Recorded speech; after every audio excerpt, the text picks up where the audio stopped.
The left knee is in slight flexion.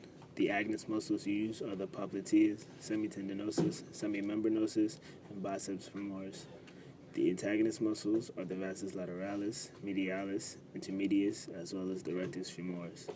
It is in the sagittal plane and frontal axis and is an isometric type of contraction. The hip joint is in external rotation and extension. The agonist muscles used are the gluteus maximus, the six deep external rotators, the long head of the biceps femoris, the semimembranosus, as well as the semitendinosus. The antagonist muscles are the gluteus minimus, the anterior fibers of the gluteus medius, tensor fasciae latae, iliopsoas, rectus femoris, pectineus, and sartorius. It is in the transverse plane and longitudinal axis for rotation, and the sagittal plane and frontal axis for extension. They are both isometric types of contractions. The pelvic tilt and rotators are in anterior pelvic rotation. The agonist muscles used are the quadratus lumborum, tensor fasciae latae, rectus femoris, and the iliopsoas. The antagonist muscles are the rectus abdominis, external oblique, internal obliques, gluteus maximus, biceps femoris, semimembranosus, and the semitendinosus.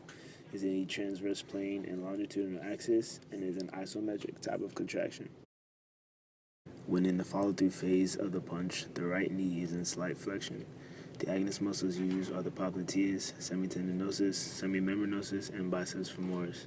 The antagonist muscles are the vastus lateralis, medialis, intermedius, and rectus femoris. It is in the sagittal plane and frontal axis and is a concentric type of contraction. The hip joint is in flexion and slight internal rotation. The agonist muscles used are the rectus femoris, pectineus, sartorius, tensor fasciae latae, iliopsoas, gluteus minimus, and the gluteus medius, the anterior fibers. The antagonist muscles are the gluteus maximus, biceps femoris, the long head, semitendinosus, semimembranosus, as well as the six deep external rotators. It is in the sagittal plane and frontal axis for flexion, and the transverse plane and longitudinal axis for rotation. It is an isometric contraction for both flexion and rotation. The pelvic tilt and rotators are an anterior pelvic rotation.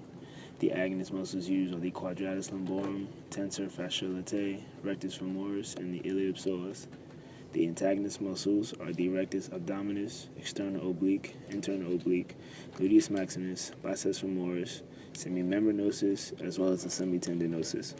Is in the transverse plane and longitudinal axis and is an isometric type of contraction. Last but not least, the ankle joint at all four phases. Thank you. The ankle is neutral because in the stance phase, there is no movement. We are only standing on our ankles, but the ankle has no movement. It is considered neutral. And moving along to the preparatory,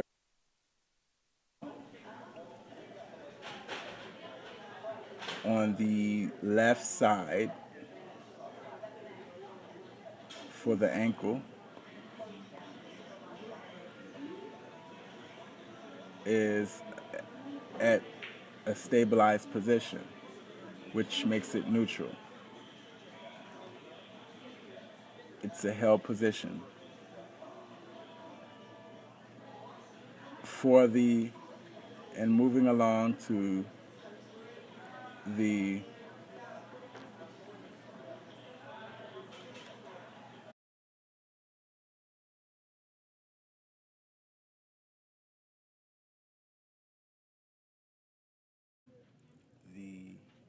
looking at the ankle for action, on the right side occurs dorsiflexion, and the muscles involved, the agonists involved for dorsiflexion are the tibialis anterior, peroneus tertius, extensor digitorum longus, and extensor hallucis longus. The antagonists are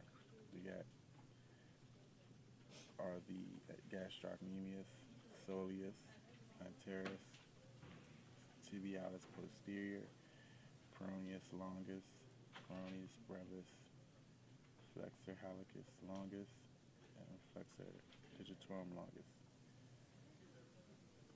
The dorsiflexion occurs about the sagittal plane and at the frontal axis, and the dorsiflexion that happens at the ankle is a concentric contraction.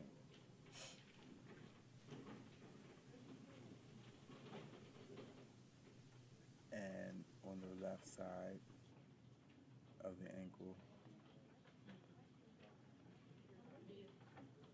is neutral. It is because it's held at a stabilized position.